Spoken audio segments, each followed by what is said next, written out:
Assalamualaikum warahmatullahi wabarakatuh. Kami dari kelompok 6 akan presentasikan mengenai hasil kali komposisi dua transformasi. Selanjutnya di sini ada anggota kelompok. Yang pertama ada Kalista Rafa Zahira dengan NIM 13056-23014. Selanjutnya ada saya sendiri, Kaila Adisi Sabrina dengan NIM 13056-23019. Selanjutnya ada Nur Holiza dengan NIM 13056-23022.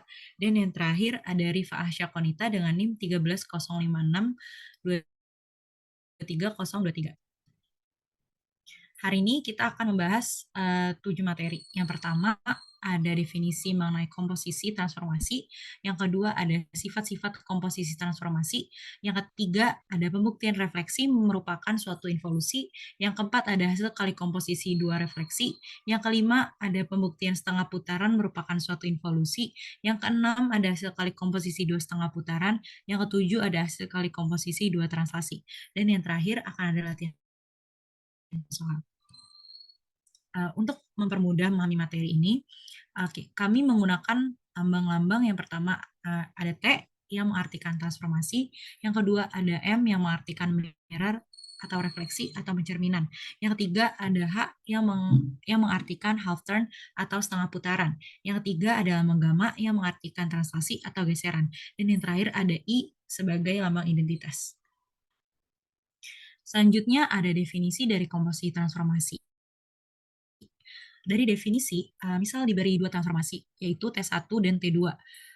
Maka komposisi dari T1 dan T2 ditulis dengan notasi T1 bundaran T2. Bundaran ini mengartikan suatu komposisi. Maka dari itu ditetapkan komposisi T1 T2 dari P itu merupakan suatu titik sama dengan T1 T2 P untuk setiap P pada V atau bidang Euclides. Nah, berdasarkan definisi di atas, terlihat komposisi dari dua transformasi T1 dan T2 yang ditulis dengan T1 bundaran T2.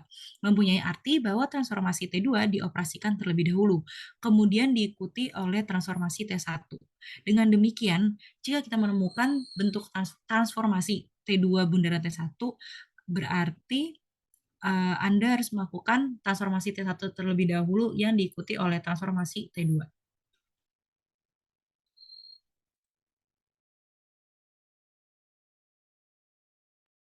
Selanjutnya ada sifat-sifat komposisi transformasi.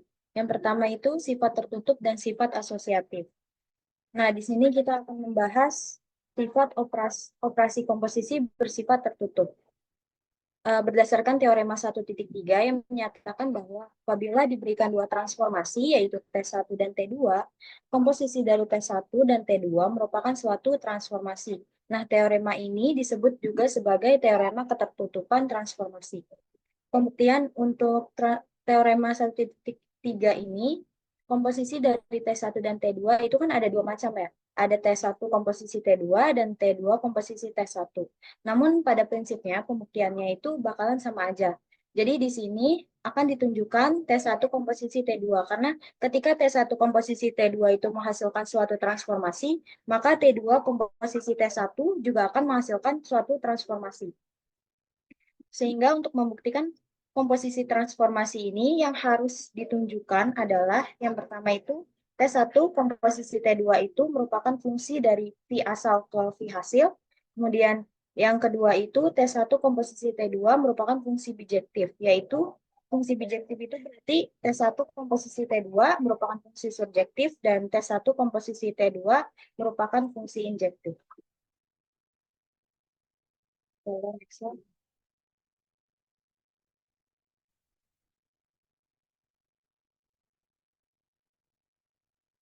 Jadi kita ke pembuktian yang pertama, yaitu akan ditunjukkan T1 komposisi T2 merupakan fungsi dari V ke V atau yang dipetakan dari V asal ke V hasil. Karena kita tahu bahwa T2 itu suatu transformasi, maka T2 merupakan fungsi dari V ke V. Sehingga daerah asal dari T1 komposisi T2 akan sama dengan daerah asal dari T2.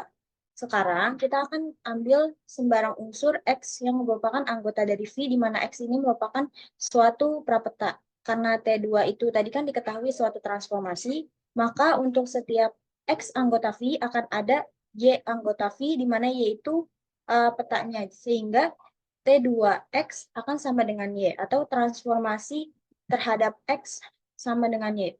Oh ya, tadi kan ini diproses dari T2 dulu, karena menurut definisi itu ketika kita mau mencari T1 komposisi T2, maka yang diproses itu dari belakang dulu baru ke depan. Jadi T2 dulu baru ke T1. Dan seperti yang kita ketahui bahwa T1 juga merupakan suatu transformasi, maka akan ada Z anggota V, sehingga T1Y akan sama dengan Z. Tadi kan Y-nya sebagai peta. Nah, di T1Y sama dengan Z, di sini Y-nya sebagai prapeta dan Z-nya sebagai peta. Nah, berdasarkan informasi yang telah kita dapat tadi, diperoleh keadaan bahwa T1Y sama dengan Z. Dan kita substitusi Y itu kan sama dengan T2X. Jadi kita substitusi jadi T1 dikali T2X sama dengan Z. Nah, T1 kali T2X itu kan sama aja dalam bentuk komposisi kan. Hasil kali itu sama dengan komposisi. Jadi T1 komposisi T2 terhadap titik X akan sama dengan Z. Karena si Z itu merupakan anggota V, maka untuk setiap X elemen V atau anggota di V, nilai dari T1 komposisi T2 itu T2X adalah Z anggota V. Akibatnya, T1 komposisi T2 dikatakan sebagai fungsi dari V ke V, karena Z itu hasil dari T1 komposisi T2 terhadap X itu merupakan anggota dari V. Boleh next slide. Yang kedua, akan ditunjukkan bahwa T1 komposisi T2 itu merupakan fungsi bijektif. Fungsi bijektif itu berarti kita harus membuktikan bahwa T1 komposisi T2 fungsi subjektif dan juga injektif. Yang pertama kita akan membuktikan T1 komposisi T2 itu merupakan fungsi subjektif. Ambil sembarang Z anggota V, maka ada Y anggota V sehingga Z sama dengan T1 Y. Jadi kita di sini kenapa Z dulu? Karena kan fungsi subjektif berarti kan setiap peta bakal memiliki prapeta kan untuk membuktikannya kan. Jadi kita dari belakang dulu, dari si petanya dulu si Z. Jadi di sini Z sebagai peta dan Y sebagai prapeta. Nah, akibatnya untuk setiap Y anggota V berarti ada X anggota V juga, sehingga Y sama dengan T2X. Yang tadi awalnya Y-nya sebagai prapeta, di sini Y-nya jadi peta, dan X-nya di sini jadi prapeta. Jadi untuk sebarang Z anggota V, ada X anggota V. Diperoleh keadaan Z sama dengan T1Y. Sama kayak tadi disubstitusi Y-nya, jadi Z sama dengan T1 dikali T2X. Z sama dengan T1 komposisi T2 terhadap X. Maka dari itu, setiap unsur V akan mempunyai prapeta oleh T1 komposisi T2. Akibatnya, T1 komposisi T2 merupakan suatu fungsi yang subjektif. Dari gambar juga kita bisa lihat ya, X ditransformasikan dengan T2 menghasilkan Y, dan Y kemudian kita transformasikan lagi dengan T1 menghasilkan Z. Selanjutnya, kita akan membuktikan bahwa T1 komposisi T2 itu merupakan fungsi yang injektif, transformasi yang injektif. Jadi, ambil X dan Y yang merupakan anggota dari V, di mana X tidak boleh sama dengan Y, karena kan aturan injektif itu setiap prapeta tidak boleh sama dengan setiap prapeta memiliki peta yang tidak boleh sama ya kan. Jadi T1 merupakan suatu transformasi, maka T1 adalah fungsi injektif sehingga T1X tidak akan sama dengan T1Y. T2 juga merupakan suatu transformasi, maka T2 itu kan berarti injektif karena dia transformasi. Sehingga T2 dikalikan dengan T1X tidak akan sama dengan T2 dikalikan dengan T1Y. Diperoleh jika X tidak sama dengan Y, maka T2 dikali T1X tidak sama dengan T2 dikali dengan T1 Y. Untuk suatu X dan Y, anggota bilangan V. Jadi di sini itu kan diperoleh bentuk hasil kalinya. Hasil kali dari dua transformasinya itu kan tidak sama. Hasil kali itu kan sama dengan komposisi. Maka kita bisa simpulkan bahwa T1 komposisi T2 itu merupakan fungsi yang injektif. Jadi dari A dan B dapat disimpulkan bahwa T1 komposisi T2 merupakan suatu fungsi yang bijektif. Kesimpulannya, karena T1 komposisi T2 fungsi dari V ke V, dan T1 komposisi T2 merupakan fungsi yang bijektif, maka T1 komposisi T2 merupakan suatu transformasi. Boleh next slide. Selanjutnya, masih di sifat tertutup dan sifat asosiatif, yaitu di yang sifat asosiatif. Jadi berdasarkan teorema 1.4 yang menyatakan bahwa komposisi transformasi bersifat asosiatif. Nah, di sini kita akan membuktikan teorema tersebut. Jadi, ambil sembarang T1, T2, dan T3, di mana T1, T2, dan T3 ini merupakan suatu transformasi, dan misal kita ambil titik A yang merupakan anggota dari bidang V, dan kita komposisikan ketiga transformasi ini, T1 komposisi T2, terus dikomposisikan lagi T3 terhadap titik A. Maka ini kita bentuk dalam bentuk komposisi jadi T1 komposisi T2 terhadap T3A. Kemudian di sini T1 kita ini T1 komposisi T2 T3A kita bentuk dalam bentuk hasil kali jadi T1 T2 T3A. Kemudian yang di T2 T3A kita bentuk dalam bentuk komposisi jadi T1 dikalikan dengan T2 komposisi T3 terhadap titik A.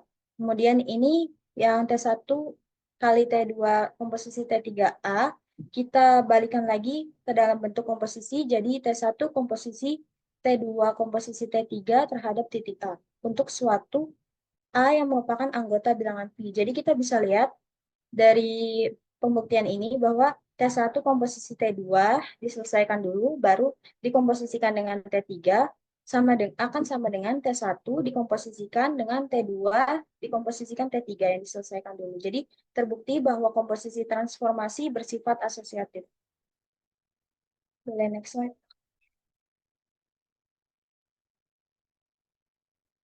Selanjutnya, komposisi dua isometri. Teorema 2.3. Jadi, teorema 2.3 ini menyatakan komposisi dua buah isometri adalah sebuah isometri. Nah, pembuktiannya, kita akan mengambil dua buah isometri dan kita akan menamakan mereka sebagai T1 dan T2. Dan dari itu terjadilah suatu komposisi dari T1 dan T2, yaitu T1 komposisi T2 dan juga T2 komposisi T1. Nah, dalam uraian ini atau yang akan kita tunjukkan adalah yang salah satu saja, yaitu untuk T1 komposisi T2 adalah isometri. Karena sama kayak pembuktian transformasi tadi, ketika kita mengkomposisikan T1 dan T2, itu kan akan menghasilkan suatu transformasi ataupun ketika kita mengkomposisikan si transformasi 2 dengan transformasi 1 akan menghasilkan suatu transformasi juga. Jadi di sini kita akan uh, mengkomposisikan suatu isometri 1 dengan isometri 2. Apakah hasilnya merupakan isometri juga? Jadi di sini ambil dua titik sembarang, di mana titik itu A sama B yang merupakan anggota dari bidang V, dan kita misalkan T2 atau isometri terhadap titik A itu sama dengan A1, dan isometri terhadap titik B dengan T2 itu akan menghasilkan B1. Kemudian isometri lagi terhadap T1 terhadap titik A1 akan menghasilkan A aksen, dan kita isometrikan lagi titik B terhadap T1 akan menghasilkan B aksen. Jadi berdasarkan permisalan ini dapat dicari bahwa T1 komposisi T2 terhadap titik A sama dengan T1 dikalikan dengan T2A, di mana ini yang diproses dulu T2A-nya, akan sama dengan T1A1. Kita kan tahu T2A itu kan A1. Jadi di sini substitusi, dan T1A1 itu menghasilkan aksen. T1 komposisi T2 terhadap titik B akan sama dengan T1 kali T2B, dan sama dengan T1 B1 sama dengan B aksen. Karena T2 isometri, maka A1 B1 sama dengan AB, dan karena T1 isometri, maka B aksen A aksen sama dengan A1 B1. Karena A aksen B aksen sama dengan A1 B1 dan A1 B1 sama dengan AB, maka A aksen B aksen akan sama dengan AB. Jadi T1 komposisi dengan T2 suatu isometri karena mereka mengawetkan jarak. Boleh lanjut. Selanjutnya, sifat yang terakhir yaitu jika kita memiliki suatu isometri yaitu S1 dan S2 sebagai isometri langsung, sedangkan T1 dan T2 yang merupakan isometri lawan, maka akan berlaku aturan S1 komposisi S2 adalah isometri langsung, yaitu isometri langsung dikomposisikan dengan isometri langsung akan menghasilkan isometri langsung. Isometri langsung komposisi isometri lawan akan menghasilkan isometri lawan. Isometri lawan akan komposisi isometri langsung akan menghasilkan isometri lawan. Isometri lawan dikomposisikan dengan isometri lawan akan menghasilkan isometri langsung. Nah, kita harus tahu dulu atau mengingat kembali apa itu isometri lawan dan isometri langsung. Jadi suatu transformasi T disebut transformasi langsung jika dan hanya jika transformasi itu mengawetkan orientasi. Sementara itu transformasi T disebut transformasi lawan jika dan hanya jika transformasi itu tidak mengawetkan orientasi. Dan suatu isometri langsung adalah isometri yang merupakan transformasi langsung. Berarti isometri langsung itu mengawetkan suatu orientasi, dan sedangkan isometri lawan adalah isometri yang merupakan transformasi lawan, berarti isometri lawan tidak mengawetkan suatu orientasi. Boleh next slide.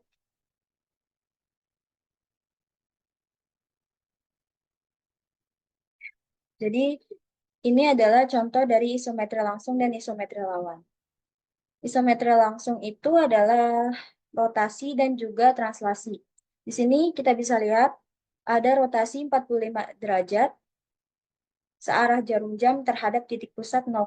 Di sini rotasi dari bidang segitiga ini kita bisa lihat di sini segitiga A, B, C, di mana kita membuat bidang ini searah jarum jam dan kita merotasikannya 45 derajat dengan titik pusat 0,0 dan menghasilkan suatu rotasi atau bidang rotasi yang juga searah jarum jam, yaitu A aksen ke B aksen, kemudian ke C aksen, kembali lagi ke A aksen, itu searah jarum jam. Maka berarti rotasi ini mengawetkan orientasi, karena dari bidang asal itu dia searah jarum jam, dan hasil rotasinya juga searah jarum jam.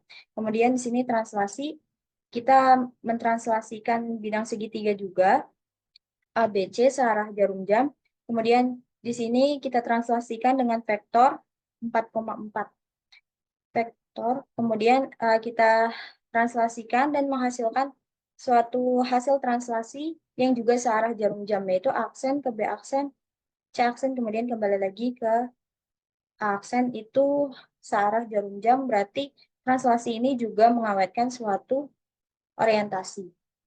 Kemudian di sini contoh dari isometri lawan yaitu refleksi terhadap titik pusat 0,0. Di sini kita merefleksikan segitiga A, B, C terhadap titik pusat 0,0. Dan hasil refleksinya, kita kan merefleksinya kan bidangnya itu kan kita buat searah jarum jam. A ke B ke C kembali lagi ke A, itu kan searah jarum jam. Tetapi hasil refleksinya itu berlawanan arah jarum jam. Aksen, B aksen, C aksen, kembali lagi ke A aksen, itu berlawanan arah jarum jam. Sehingga refleksi ini tidak mengawetkan suatu orientasi. Maka si refleksi ini kita sebut sebagai isometri lawan. Apakah komposisi transformasi bersifat komutatif? Jadi di sini kita akan membuktikan apakah komposisi transformasi itu bersifat komutatif. Ambil transformasi T1 dan T2, ini perintahnya ya, contoh soalnya, yang memetakan dari V asal ke V hasil, kemudian ditetapkan sebagai berikut. T1 ditetapkan untuk setiap P anggota V. Jika P sama dengan A, T1, maka transformasi terhadap titik P akan sama dengan A. Kemudian jika P tidak sama dengan A, maka transformasi titik P terhadap T1 itu akan sama dengan P aksen, yang mana P aksen itu merupakan titik tengah dari garis AP. Kemudian untuk T2 ditetapkan sebagai berikut. Misal G suatu garis tertentu untuk setiap P anggota P, maka jika P anggota garis G, maka transformasi titik P terhadap T2 akan menghasilkan P, dan jika P itu tidak ada di garis G, maka T2P itu sama dengan P aksen, dengan P aksen itu merupakan titik tengah ruas garis tegak lurus dari P ke G. Nah, di sini penyelesaiannya kita akan ambil sumbu X sebagai garis G, jadi garis G itu horizontal, dan sumbu Y sebagai garis yang melalui titik A tegak lurus garis G. Akibatnya titik A dapat dimisalkan berkoordinat 0, B karena dia ada di sumbu Y, jadi yang berubah B-nya aja. Kemudian kita ambil titik P dengan koordinat X, Y yang merupakan anggota dari V, didapat T1P itu sama dengan setengah X, setengah B plus Y. Ini menggunakan rumus titik tengah ya, mencari titik tengah. Karena kan T1P itu sama dengan P aksen, di mana P aksen itu adalah titik tengah dari AP. Kemudian T2P sama dengan X, setengah Y untuk suatu PX, Y anggota Phi. Karena kan tadi udah dijelasin T2P itu merupakan suatu titik yang tegak lurus garis G, berarti dia ada di sumbu Y ya kan. Maka dia X-nya koordinat X-nya tidak berubah dan yang berubah itu koordinat Y-nya. Kemudian berdasarkan informasi di atas, diperoleh keadaan T1 komposisi T2P sama dengan T1 T2P sama dengan T1 X, 1 per 2Y sama dengan setengah X, setengah B plus setengah Y. T2 komposisi T1P sama dengan T1P sama dengan T2 setengah X, setengah B plus Y sama dengan setengah X, setengah dikali dengan setengah B plus Y akan sama dengan setengah X, seperempat B plus Y. Jadi dari pembahasan di atas kita bisa ketahui bahwa T1 komposisi T2 terhadap titik P tidak sama dengan T2 komposisi T1 terhadap titik P. Untuk suatu PX, Y anggota bidang Phi. Maka dari itu, kita bisa simpulkan bahwa T1 komposisi T2 tidak sama dengan T2 komposisi T1, dan akibat dari contoh ini dapat ditarik kesimpulan bahwa pada komposisi transformasi tidak berlaku sifat komutatif. Baik, boleh next slide.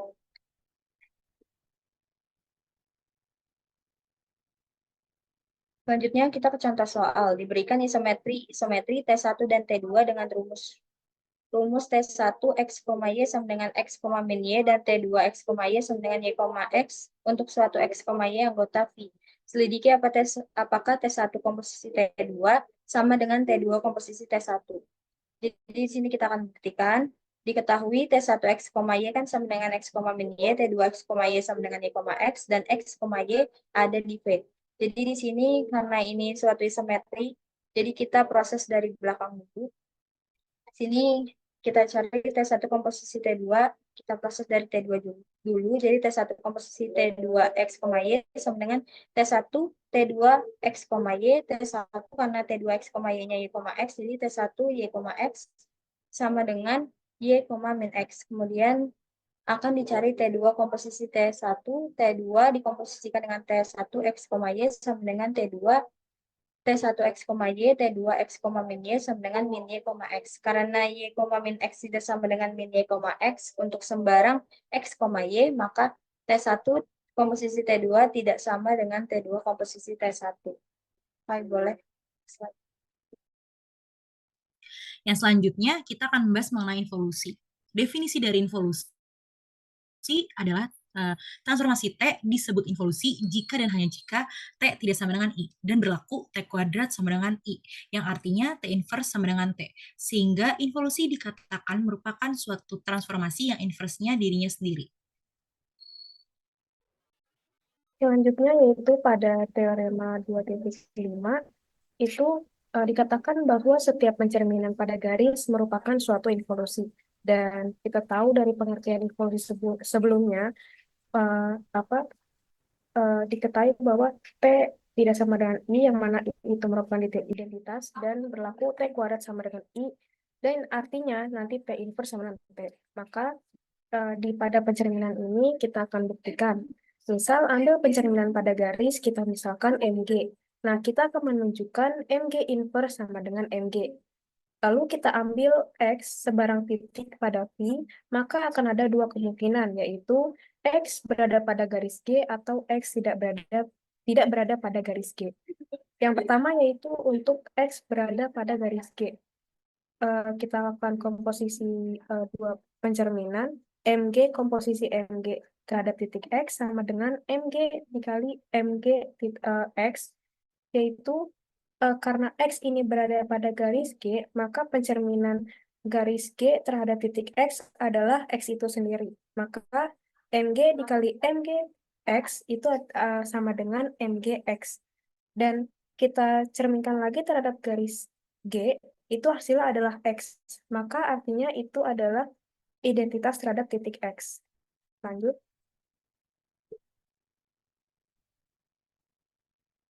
Selanjutnya yaitu untuk X tidak berada pada garis G. Kita misalkan mu G terhadap titik X sama dengan Y. Artinya pencerminan garis G terhadap titik X hasilnya adalah Y. Akibatnya G ini merupakan sumbu dari XY yang juga akan sama dengan G merupakan sumbu dari YX. Nah, karena XY tadi sama dengan YX, maka MGY sama dengan X. Artinya pencerminan garis G terhadap titik Y sama dengan X. Nah, kita lakukan komposisi dua refleksi lagi, MG komposisi MG terhadap titik X sama dengan MG dikali MGX. Nah, MGX tadi itu kan kita ketahui bahwa hasilnya adalah Y. Lalu kita masukkan menjadi MGY, dan MGY ini kan eh, diketahui bahwa pencerminan garis G terhadap titik Y hasilnya adalah X. Maka hasilnya adalah X. Dan X merupakan identitas dari titik X itu sendiri. Nah, jadi komposisi dari dua refleksi, yaitu MG komposisi MG terhadap titik X, itu sama dengan identitas dari titik X itu sendiri. Untuk X bagian dari V. Akibatnya, MG komposisi MG sama dengan identitas, jadi MG inverse sama dengan MG. Lanjut. Selanjutnya itu hasil kali komposisi dua refleksi. Terdapat dua kondisi pada hasil komposisi dua refleksi, yaitu yang pertama hasil komposisi refleksi ini pada dua garis yang tegak lurus, dan yang kedua hasil komposisi refleksi pada dua garis yang sejajar. Lanjut. Yang kondisi yang pertama hasil komposisi refleksi pada dua garis yang tegak lurus. Nah, setengah putaran itu dapat ditulis sebagai hasil kali dua pencerminan, yaitu jika diketahui sebuah titik A dan garis G dan H merupakan garis yang saling tegak lurus di A, maka HA sama dengan MGMH. Terdapat teorema 6.2, andaikan A sebuah titik, lalu ada G dan H merupakan garis yang tegak lurus yang berpotongan di A, maka half turn A sama dengan MGMH. Artinya setengah putaran A itu hasilnya adalah MGMH. Lanjut. Nah, di pembuktian HA sama dengan MGMH ini ada dua kondisi. Yang kasus pertama itu jika titik P tidak sama dengan A. Artinya dia berada di suatu daerah gitu. Karena G tegak lurus H, maka dapat dibuat sistem sumbu ortogonal, di mana G ini sebagai sumbu X dan H sebagai sumbu Y. Dengan A itu merupakan titik asal. Kita misalkan ambil titik P bagian dari V, kita akan menunjukkan bahwa untuk setiap P akan berlaku HAP sama dengan MG MHP. Nah, kita andaikan tadi P ini koordinat X, Y yang tidak sama dengan A. Dan HAP sama dengan P double aksen, yaitu koordinata X1, Y1. Lanjut.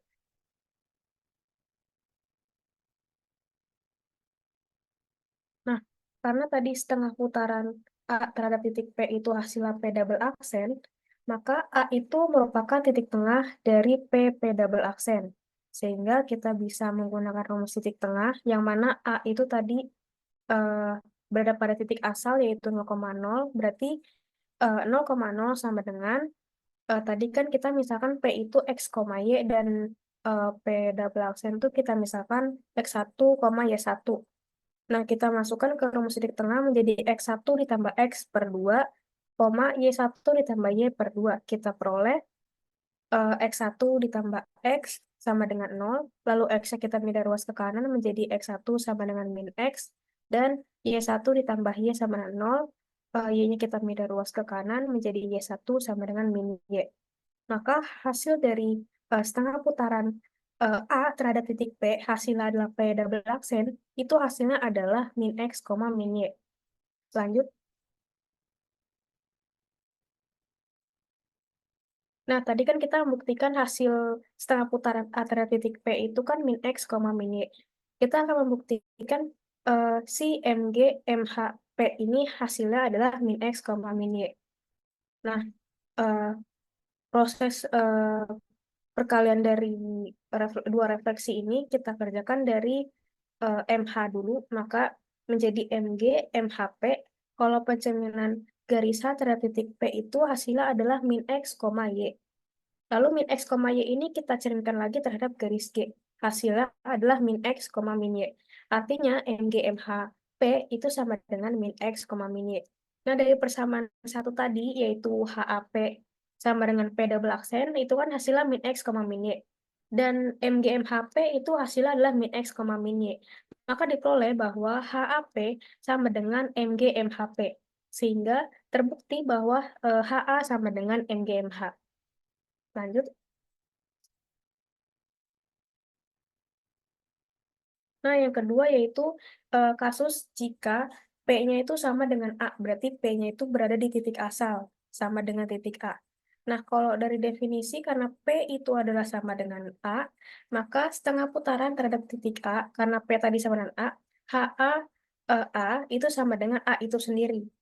Dan MGMHA, karena dia dicerminkan berada pada titik asal, maka MG MHA, pencermin terhadap garis H, itu adalah A itu sendiri. Lalu kita cerminkan terhadap garis G, hasilnya adalah A itu sendiri. Nah, dari persamaan 1 dan 2, karena hasilnya itu adalah A itu sendiri, kita peroleh bahwa HAA sama dengan MG MHA, yaitu setengah putaran A terhadap titik A, sama dengan pencerminan 2 garis terhadap titik A. Jadi, HA sama dengan MG MH.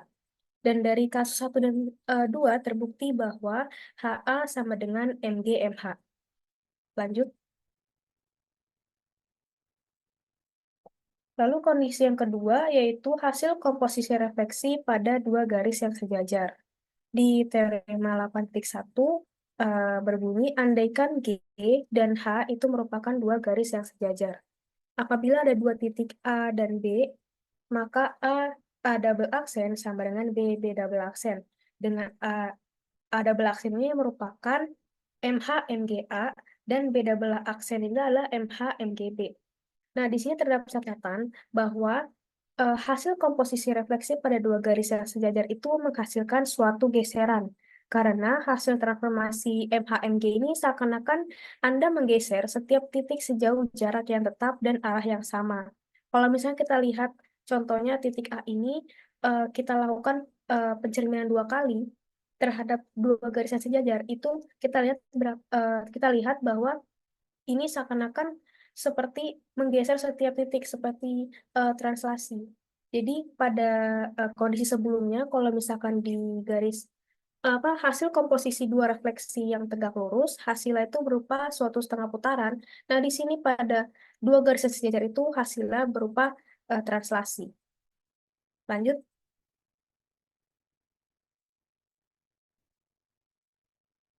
Nah, buktinya dipunyai garis G itu sejajar dengan H. Misalkan garis G ini itu X sama dengan 0. Artinya garis G ini merupakan sumbu Y. Nah, kita ambil sembarang titik A dan B, di mana A tidak sama dengan B. Yaitu A-nya ini tidak berada pada garis G, A juga tidak berada pada garis H.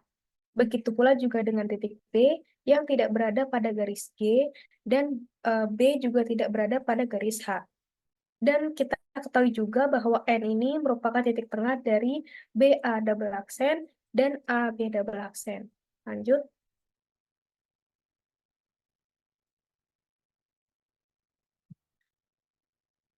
Nah, kita andaikan garis H itu X sama dengan K. Dengan K-nya ini tidak sama dengan 0. Nah, kita ambil titik P, X, Y dengan P ini tidak berada pada garis H. Nah, kita peroleh bahwa pencerminan garis H terhadap titik P itu hasilnya adalah P aksen. Sehingga P aksen itu akan memotong garis H di titik Q. Karena garis H tadi itu adalah X sama dengan K, maka koordinat Q itu adalah K, Y, yang mana merupakan titik tengah P aksen. Lanjut. Nah, karena tadi kita ketahui bahwa Q itu K, Y, dan P itu adalah X, Y, kita misalkan P aksen itu adalah X1, Y1. Maka kita peroleh dengan rumus titik tengah, yaitu Q sama dengan X1 ditambah X per 2, Y1 tambah Y per 2. Karena Q tadi kita ketahui bahwa itu adalah koordinat K, Y, maka menjadi K, Y sama dengan X1 plus X per 2, Y1 plus Y per 2. Kita peroleh X1 plus X per 2 itu sama dengan K. Lalu menjadi X1 ditambah X sama dengan 2K, terus X pindah ruas ke kanan menjadi X1 sama dengan 2K min X. Dan Y1 plus Y per 2 sama dengan Y, di mana Y1 plus Y sama dengan 2Y. Y-nya kita pindah ruas ke kanan menjadi Y1 sama dengan Y. Artinya, P aksen sama dengan MHP sama dengan 2K min X, Y. Lanjut.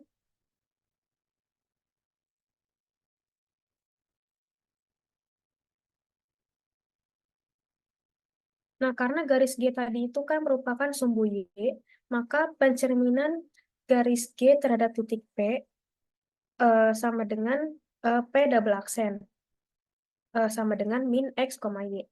Jadi, MH MGP, yaitu MH dikali MGP, MGP-nya itu adalah min X, Y, lalu dicerminkan lagi terhadap garis H, yaitu jadinya 2K min X, Y menjadi 2K plus X, Y. Nah, kita misalkan A itu koordinatnya A1, A2, dan B itu B1, B2. Maka A double aksen itu kan berarti MH, MGA. Sama dengan MH, MGA, dan MGA ini kan berarti min A1, A2. Karena tadi pencerminan garis P, eh, garis G terhadap titik P itu kan min X, Y. Nah, lalu dilanjutkan lagi, pencerminan garis G terhadap titik A ini kita lanjutkan dicerminkan terhadap garis H. Berarti menjadi 2K plus A1, A2. Lanjut. Dan B double aksennya itu tadi MH, MGB. Sama dengan MH dikali MGB. Di mana MGB-nya ini min B1, B2. Lalu dicerminkan lagi terhadap garis H menjadi 2K plus B1, B2. Nah, garis N itu kan titik tengah A double aksen B. Maka kita masukkan ke rumus titik tengah. Tadi kan A double aksen tuh hasilnya adalah 2K plus A1. Nah, B-nya tadi kita ketahui itu B1, B2. Kita masukkan ke rumus titik tengah menjadi 2K plus A1 ditambah B1 per 2, A2 plus B2 per 2. Lanjut. Nah, selanjutnya yaitu kita akan menentukan AA double aksen itu dengan setengah putaran terhadap titik N. Nah, kita ketahui bahwa rumus setengah putaran itu, kalau misalnya ada rumus HAP sama dengan P aksen, itu sama dengan HA, B, X, Y. Yang rumusnya yaitu 2A min X, 2B min Y. Sehingga HNA setengah putaran titik N terhadap titik A, yaitu sama dengan HN, A-nya itu tadi A1, A2. Nah, lanjutnya itu sama dengan 2NX dikurang A1, 2N-nya min A2. Ini kenapa ditulis NX? Karena hasil titik tengah N itu kan hasilnya berupa suatu koordinat X, Y. Maka saya tulis itu sama dengan 2NX min A1 itu mewakilkan titik N koordinat X dan NY itu titik N di koordinat Y. Sehingga terbentuk menjadi 2NX min A1, 2N-nya min A2. Maka HNA itu kan sama dengan AA double aksen. AA double aksen sama dengan 2NX min A1, 2N-nya min A2.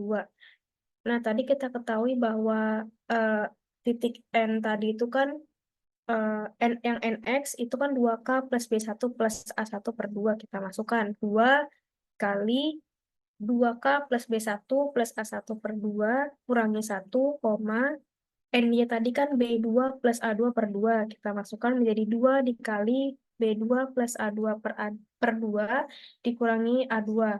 Itu bisa kita coret 2 dengan 2, lalu A1 dikurangi A1 kan habis menjadi 2K plus B1.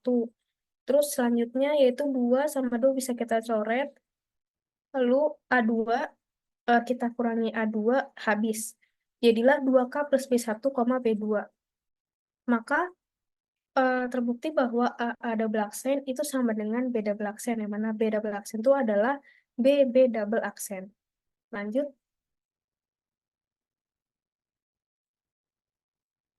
Nah, di sini ada contoh soal 1. Jika C1 merupakan pencerminan terhadap titik O 0,0 dan C2 adalah pencerminan terhadap sumbu X, dan diketahui titik A 2,2, maka tentukan titik A 2,2 yang dicerminkan terhadap C2 komposisi C1. Nah, kita jawab C2 komposisi C1, kita kerjakan yang C1 dulu. C1 tadi kita ketahui pencerminan terhadap titik O 0,0, di mana pencerminan terhadap titik 0,0 itu adalah min X, min Y, yang berarti titik A-nya menjadi min 2, min 2. Lalu, min 2, min 2 ini kita komposisikan dengan C2, di mana C2 tadi itu diketahui pencerminan terhadap sumbu X.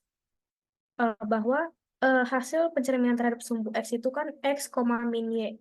Berarti min 2, min 2 kita cerminkan, hasilnya menjadi min 2,2. Lanjut.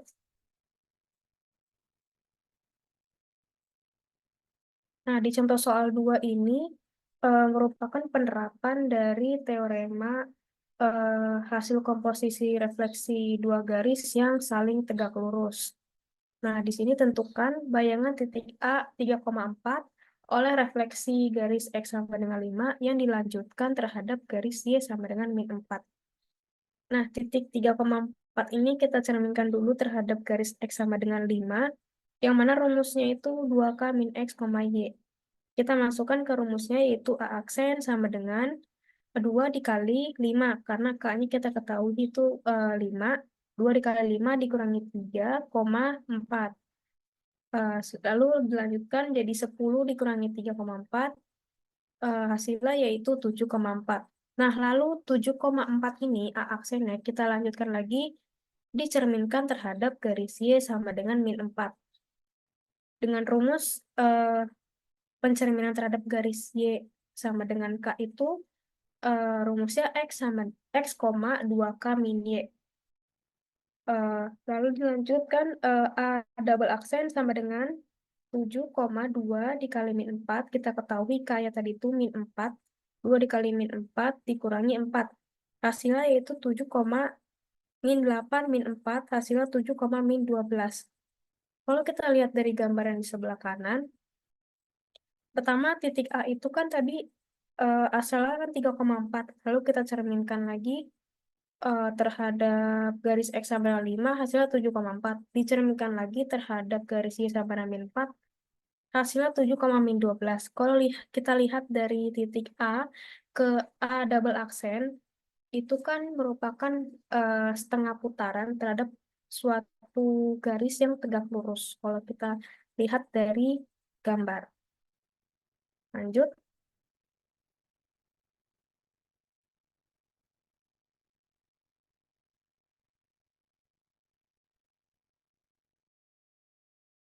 Selanjutnya adalah hasil kali atau komposisi dua setengah putaran.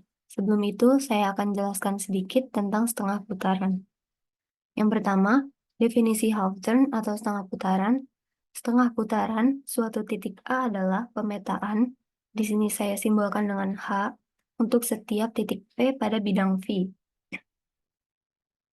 Yang poin pertama, P tidak sama dengan A, maka setengah putaran P terhadap titik A adalah P aksen, sedemikian hingga titik A merupakan titik tengah antara P aksen. Dapat dilihat juga pada gambar, jika titik P dilakukan setengah putaran atau 180 derajat terhadap titik A, itu hasilnya adalah P aksen. Begitu juga dengan poin kedua, yaitu P sama dengan A, maka setengah putaran titik P terhadap titik A adalah P itu sendiri, karena P sama dengan A. Sehingga dapat dikatakan bahwa setengah putaran merupakan pencerminan terhadap suatu titik. Selanjutnya,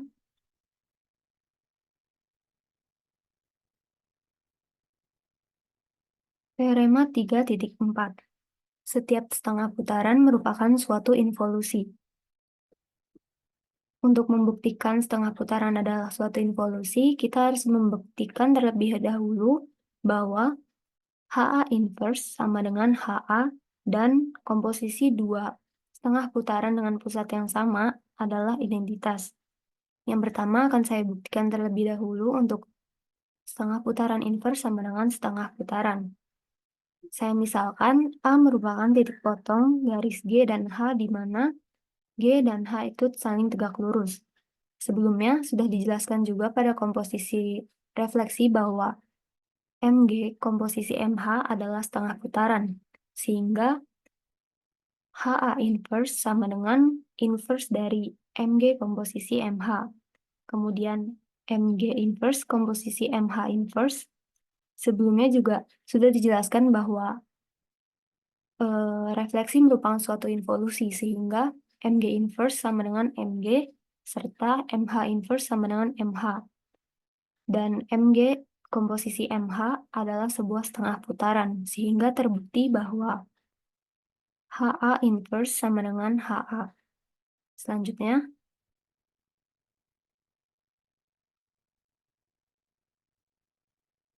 akan dibuktikan bahwa komposisi dua setengah putaran dengan pusat yang sama adalah suatu identitas.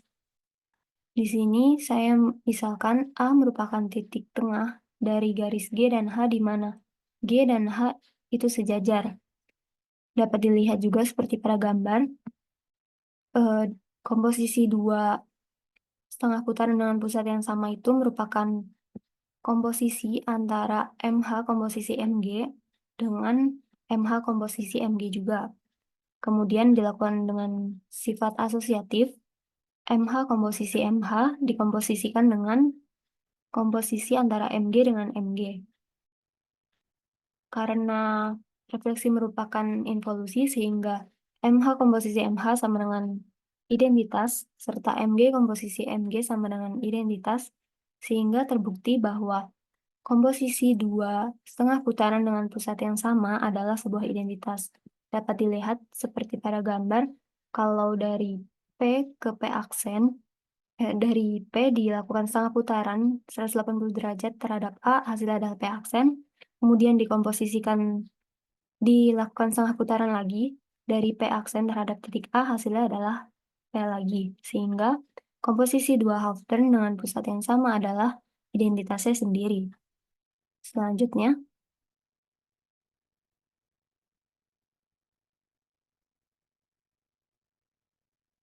teorema 3.5. Apabila A, B, dan P, X, Y untuk sebarang titik, maka setengah putaran titik P terhadap titik A adalah 2A min X, 2B min Y. Misalkan, setengah putaran titik P terhadap A sama dengan P dengan P aksen adalah X0, Y0, maka A merupakan titik tengah dari P aksen. Sehingga untuk membuktikannya bisa kita tahu kan bahwa untuk mencari titik tengah, kita bisa mencarinya dengan titik yang pertama ditambah titik kedua dibagi 2. Sehingga untuk mencari A, itu X plus X0 dibagi 2, sehingga hasilnya X0 sama dengan 2A min X. Dan untuk B, Y plus Y0 dibagi 2, sehingga Y0 sama dengan 2B min Y. Sehingga terbukti bahwa setengah putaran titik P terhadap titik A dapat dikatakan sama dengan 2A min X, 2B min Y. Selanjutnya,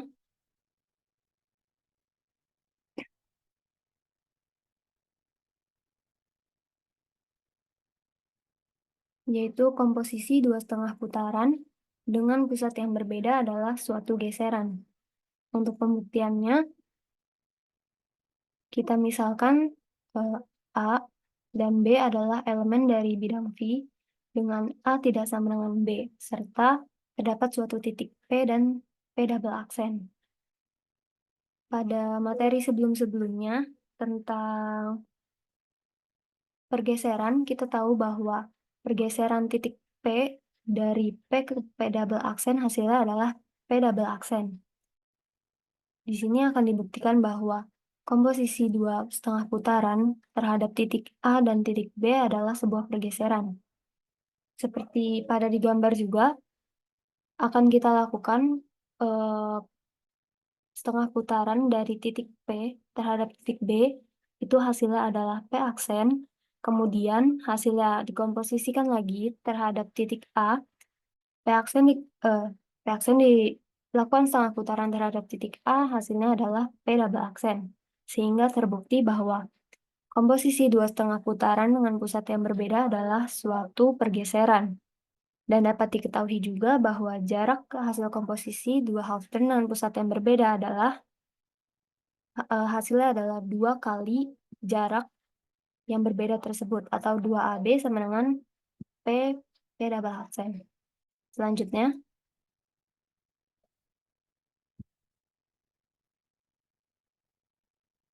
komposisi setengah putaran dengan pusat yang berbeda tidak memiliki titik tetap atau invariant. Kita misalkan untuk pembuktiannya, A dan B adalah elemen V, dan A tidak sama dengan B, serta H tegak lurus dengan G di titik A, serta garis K dengan garis G tegak lurus di B. Sehingga komposisi dua setengah putaran terhadap titik A dan B sama dengan komposisi antara MH komposisi MG dengan MK komposisi MG. Kemudian dilakukan sifat asosiatif. MH dikomposisikan dengan MG komposisi MG, dikomposisikan lagi dengan MK. Kita tahu bahwa MG komposisi MG sama dengan identitas, sehingga hasilnya adalah MH komposisi MK. Selanjutnya,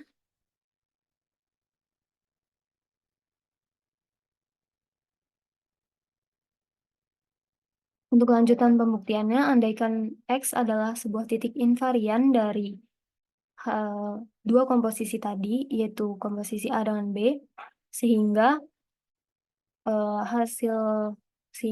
HA komposisi HB terhadap X sama dengan X.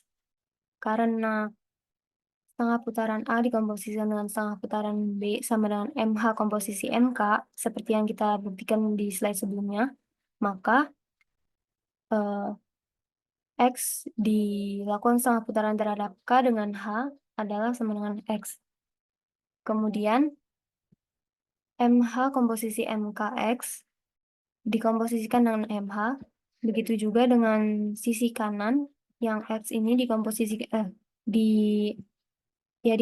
dengan MH, kemudian dilakukan sifat asosiatif, MH komposisi MH dikomposisikan dengan MKX sama dengan MHX.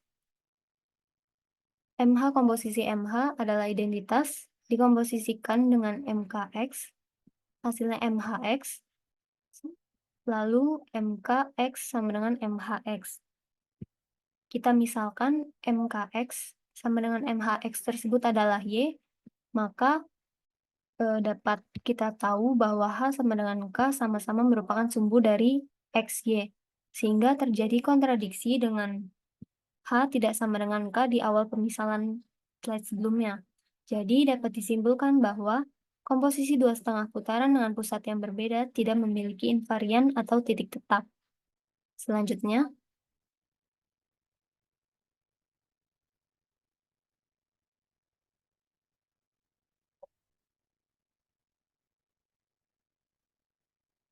contoh soal pertama. Apabila A 0,0 dan B min 4,1, tentukan titik K sehingga hasil dari komposisi titik K terhadap titik B dengan titik A adalah 6,2. Dengan 6,2 adalah sebagai K double aksen. Jika HA komposisi HBK sama dengan K double aksen, maka K double aksen setengah putaran terhadap A dan B sama dengan K. Misalkan titik 0,0 pada titik A dimisalin dengan A, B, lalu titik min 4,1 dimisalkan dengan C, D, akan diproses Eh, yang pertama, K double aksen akan diproses dengan titik A, yaitu 6,2, dikomposisikan, dilakukan setengah putaran terhadap titik A dengan bantuan 2A min X, 2A min X, 2B min Y. Kemudian, didapat hasilnya, kan tadi kita misalkan A sama dengan 0, B sama dengan 0, kemudian X dari 6, Y dari 2, kita dapat bahwa hasilnya adalah min 6,2. Min 6,2 ini kita lakukan setengah putaran dengan titik B, didapat 2C min X, 2D min Y.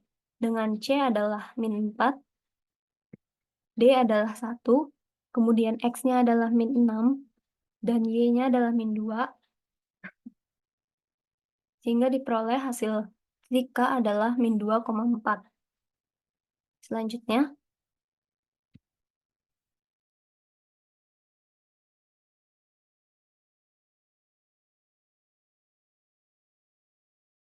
contoh soal 2, apabila garis G sama dengan 2X min 5Y sama dengan 0, kemudian titik A sama dengan 1,4, jika titik G dilakukan setengah putaran terhadap A sama dengan G aksen, tentukan persamaan G aksen. Yang pertama, kita cari dulu nilai X, Y pada persamaan G. Persamaan G adalah 2X min 5Y sama dengan 0. Jika X-nya sama dengan 0, maka didapat Y-nya juga sama dengan 0. Jika Y sama dengan 0, didapat X sama dengan 0. Sehingga diperoleh untuk X-Y pada persamaan garis G adalah 0,0. Kemudian, dicari nilai X, Y pada persamaan, kemudian mencari titik X, Y untuk G aksen. Caranya 0,0 tadi kita lakukan setengah putaran dengan titik A, yaitu dengan 2A min X, 2B min Y, dengan A-nya adalah 1, B-nya sama dengan 4, dan X, Y-nya adalah 0,0, sehingga didapat titik X, Y untuk G aksen adalah 2,8. Kemudian, kita cari nilai gradiennya.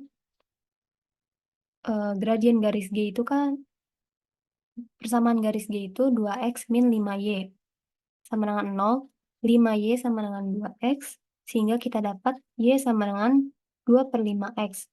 Sehingga gradien untuk garis G adalah 2/5.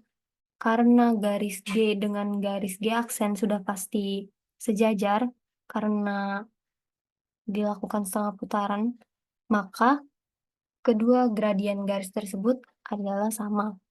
Kemudian kita cari nilai koefisien C dengan persamaan Y sama dengan MX plus C. Kita masukkan nilai Y sama dengan 8, X sama dengan 2, kemudian gradiennya 2/5. Kita dapat nilai C-nya adalah 36/5, sehingga diperoleh persamaan garis G aksen adalah Y sama dengan 2/5X plus 36/5.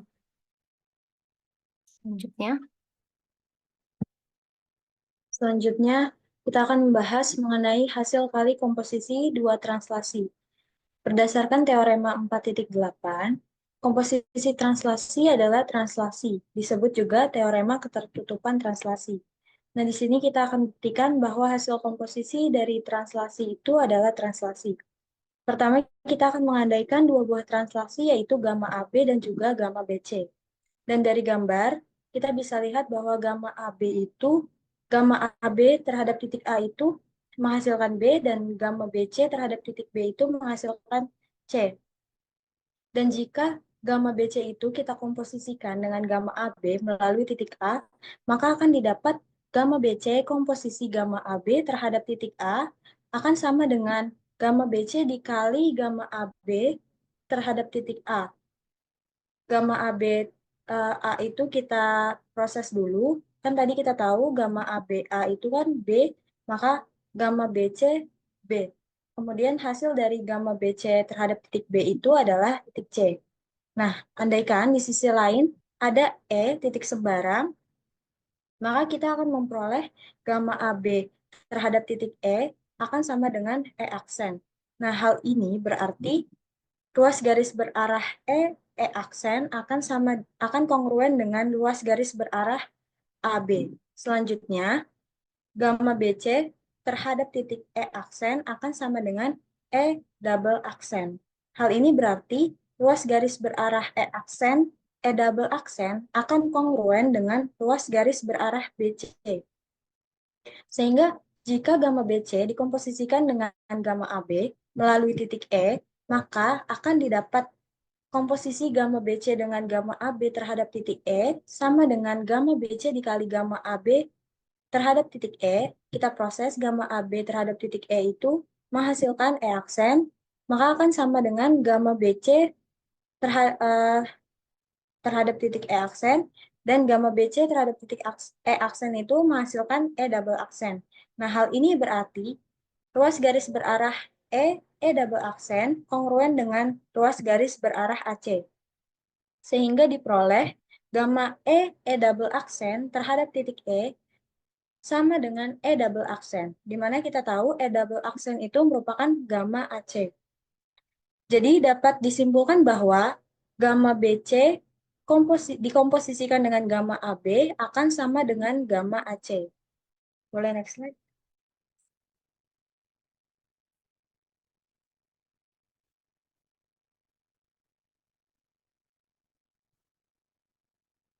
Selanjutnya, kita akan melakukan pembuktian dengan menggunakan teorema yang telah dibuktikan sebelumnya, yaitu teorema yang menyatakan bahwa komposisi dari setengah putaran adalah geseran.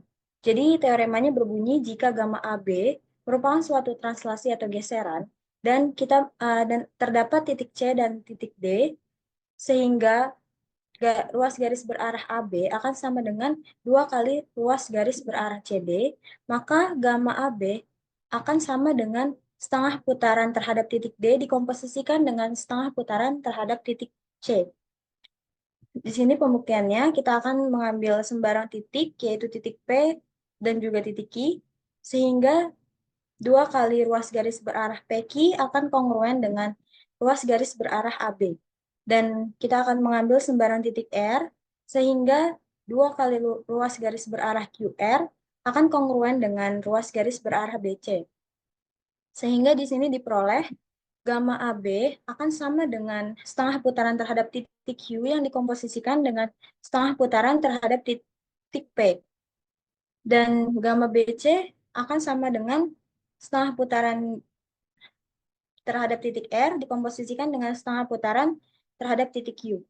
Dan jika gamma BC ini kita komposisikan dengan gamma AB, maka akan diperoleh gamma BC komposisi gamma AB sama dengan setengah putaran terhadap titik R komposisi setengah putaran terhadap titik Q. Kemudian kita komposisikan kembali dengan setengah putaran terhadap titik Q komposisi setengah putaran titik P. Nah, itu akan sama dengan setengah putaran terhadap titik R komposisi setengah putaran terhadap titik Q dikomposisi setengah putaran terhadap titik Q dikomposisikan lagi terhadap setengah putaran terhadap titik P. Itu sifat asosiatif. Jadi yang tengah itu atau HQ-nya itu kita komposisikan. Nah, seperti yang kita ketahui bahwa ketika kita mengkomposisikan suatu setengah putaran terhadap titik yang sama, yaitu titik Q. Jadi komposisi HQ akan sama dengan identitas atau I. Misalkan di sini di I. Jadi sama dengan HR komposisi I dikomposisikan dengan HP. Dan kita tahu bahwa setengah putaran yang dikomposisikan dengan identitasnya itu akan menghasilkan setengah putaran itu sendiri. Jadi hasilnya adalah HR komposisi HP. Sehingga karena 2 kali ruas garis berarah PR kongruen dengan ruas garis berarah AC, maka diperoleh HR komposisi HP sama dengan gamma AC. Bisa dilihat dari gambar juga. Next slide.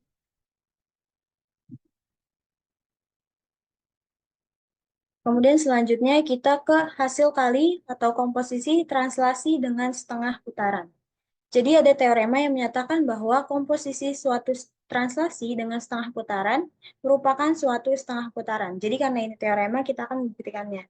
Jadi di sini buktinya, andaikan gamma AB adalah suatu translasi, maka kita akan mengambil titik C sembarang, dan misal ada titik E yang tunggal, sehingga ruas garis CE akan kongruen dengan ruas garis AB.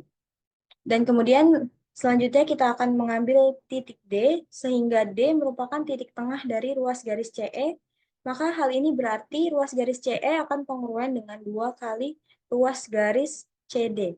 Nah, berdasarkan teorema, jika gamma AB merupakan suatu translasi dan C dan juga D adalah titik-titik sehingga ruas garis berarah AB sama dengan 2 kali ruas garis berarah CD, maka gamma AB sama dengan HD komposisi HC. Sehingga di sini kita bisa tuliskan gamma AB sama dengan HD dikomposisikan dengan HC. Kemudian komposisi kita bentuk ke perkalian, jadi gamma AB sama dengan HDHC, kemudian kedua ruas kita kalikan dengan HC, sehingga gamma ABHC akan sama dengan HD dikalikan dengan HCHC.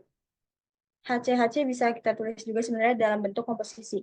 Jadi gamma ABHC akan sama dengan HDI, di mana HC dikomposisikan dengan HC akan menghasilkan I atau identitas. Jadi gamma ABHC akan sama dengan HD.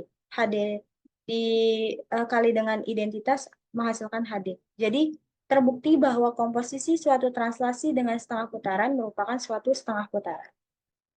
Boleh next slide.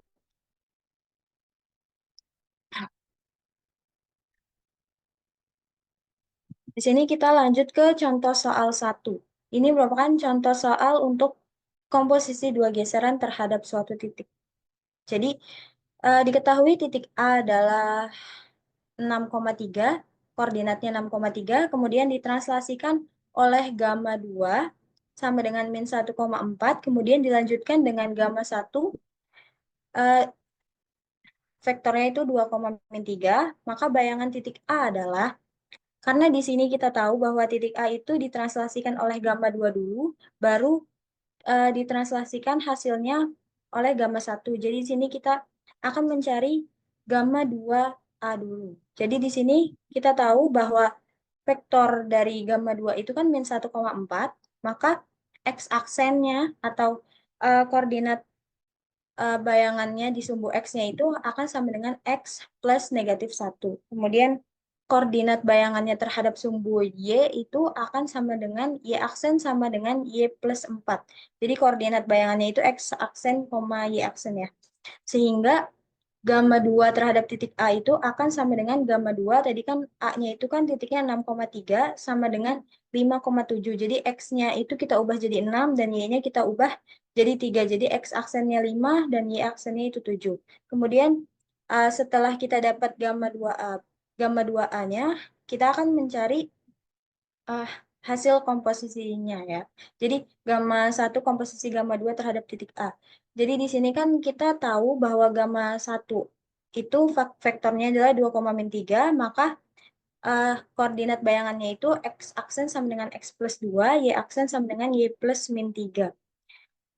Jadi gamma 1 komposisi gamma 2A-nya itu 5,7, jadi gamma 1, 5,7 akan sama dengan 7,4. X-nya kita ganti dengan 5, Y-nya kita ganti dengan 7, jadi X aksen, Y aksennya itu 7,4. Jadi bayangannya adalah A aksen sama dengan 7,4.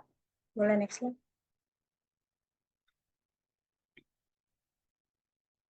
Jadi di sini ada jawaban dengan menggunakan GeoGebra.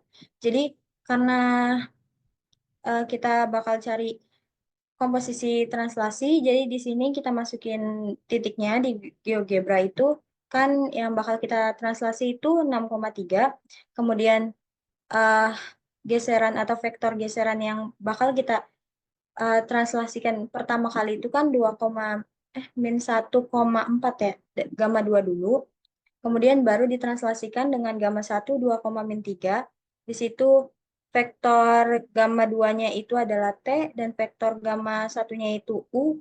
Jadi titik A itu kan 6,3, terus kita translasikan jadi A aksen, tuh seperti di gambar, jadi 5,7. Kemudian kita translasikan lagi terhadap vektor U, jadi menghasilkan A double aksen yaitu 7,4. Boleh, next slide.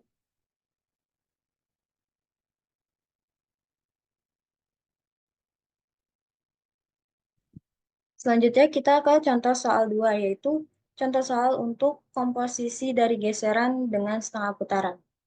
Jadi di sini diketahui persamaan garis S itu Y sama dengan 3X plus 4, dan diketahui 3 titik, yaitu titik A dengan koordinat 2,3, titik B dengan koordinat min 1, min 2, dan titik C dengan koordinat 3,5.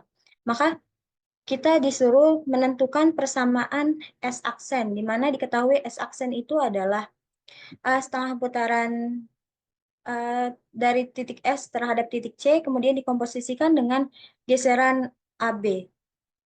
Selanjutnya di sini kita akan menjawabnya berdasarkan teorema komposisi suatu translasi dengan setengah putaran merupakan suatu setengah putaran. Maka di sini dimisalkan bahwa gamma AB dikomposisikan dengan setengah putaran C dikomposisikan dengan gamma AB akan menghasilkan setengah putaran D. Maka di sini kita ketahui berdasarkan teorema akan ada ruas garis AB sama dengan 2 kali ruas garis CD, maka setengah ruas garis AB sama dengan ruas garis CD. Dan kita di sini misalkan F adalah suatu titik tengah dari ruas garis AB, maka dengan rumus titik tengah kita mendapatkan F setengah, setengah. Dan di sini kita akan memisalkan titik D dengan koordinat X 0, Y0. Dan karena F adalah titik tengah dari ruas garis AB, maka AF itu akan sama dengan setengah AB, di mana setengah AB tadi itu kan ruas garis CD ya. Jadi ruas garis AF itu akan sama dengan ruas garis CD. Kemudian pertama kita akan mencari dulu ruas garis AF itu berapa. Jadi ruas garis AF itu sama dengan setengah dikurang 2, setengah dikurang 3. Ini pakai rumus mencari ruas garis berarah ya. Jadi koordinat F dikurang sama koordinat A. Kemudian yang B akan dicari ruas garis CD pakai rumus yang sama. Jadi didapat ruas garis CD itu akan sama dengan X0 min 3, Y0 min 5. Boleh, next slide. Selanjutnya, karena diketahui bahwa tadi ruas garis berarah AF akan sama dengan ruas garis berarah CD, maka kita bisa mencari koordinat sumbu X di titik D dan juga koordinat sumbu Y titik D. Pertama, cari koordinat sumbu X titik D. Karena kan tadi ruas garis berarah AF sama dengan ruas garis berarah CD, maka min 3/2 sama dengan X0 min 3. Dan X0 kita peroleh adalah 3/2. Kemudian kita cari koordinat sumbu Y koordinat sumbu Y titik D, min 5/2 sama dengan Y0 min 5. Didapat Y0-nya itu 5/2, sehingga diperoleh koordinat titik D adalah 3/2, 5/2. Maka setengah putaran dari titik P terhadap titik D sama dengan 2 dikali 3/2 dikurang X, 2 dikali 5/2 dikurang Y. Menggunakan rumus setengah putaran. Jadi menghasilkan 3 min X, 5 min Y untuk suatu P yang berkoordinat X, Y dan merupakan anggota dari V. Karena gamma AB komposisi HC sama dengan HD, maka gamma AB komposisi HC terhadap titik P akan sama dengan HDP. Jadi hasil HDP kan kita tahu tadi 3 min X, 5 min Y. Jadi HDP itu akan sama dengan 3 min X, 5 min Y untuk suatu P koordinat X, Y yang merupakan anggota dari V. Boleh next slide.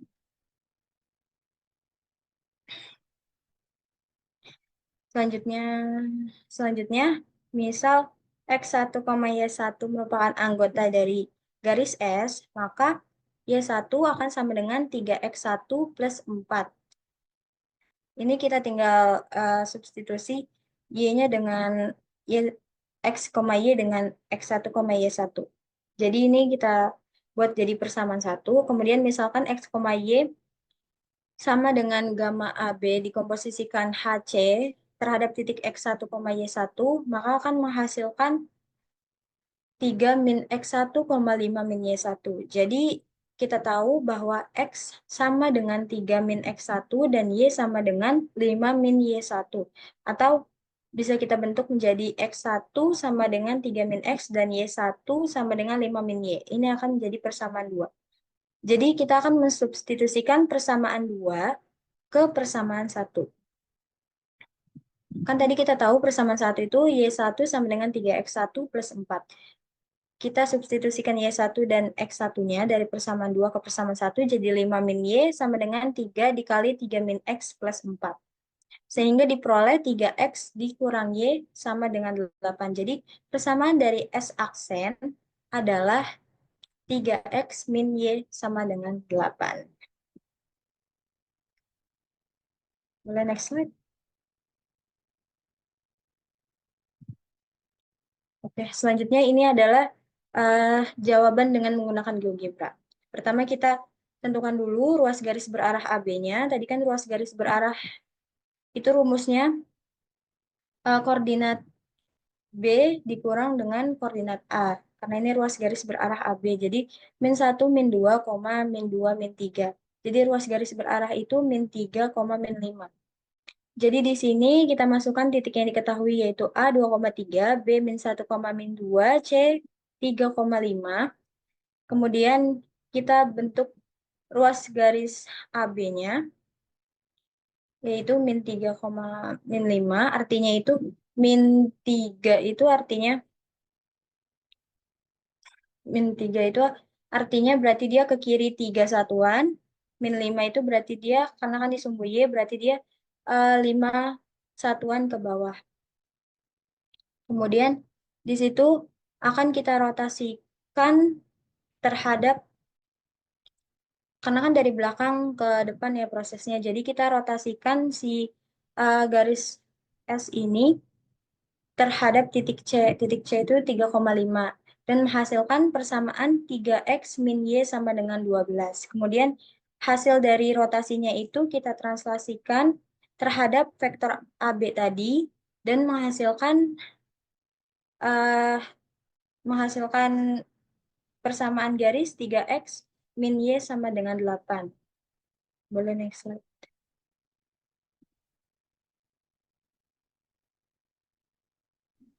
Selanjutnya di sini ada 3 latihan soal yang bisa kalian kerjakan.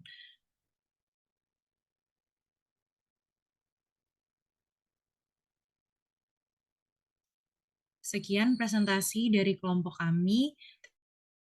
Terima kasih atas perhatiannya. Mohon maaf apabila ada salah kata. Wassalamualaikum warahmatullahi wabarakatuh.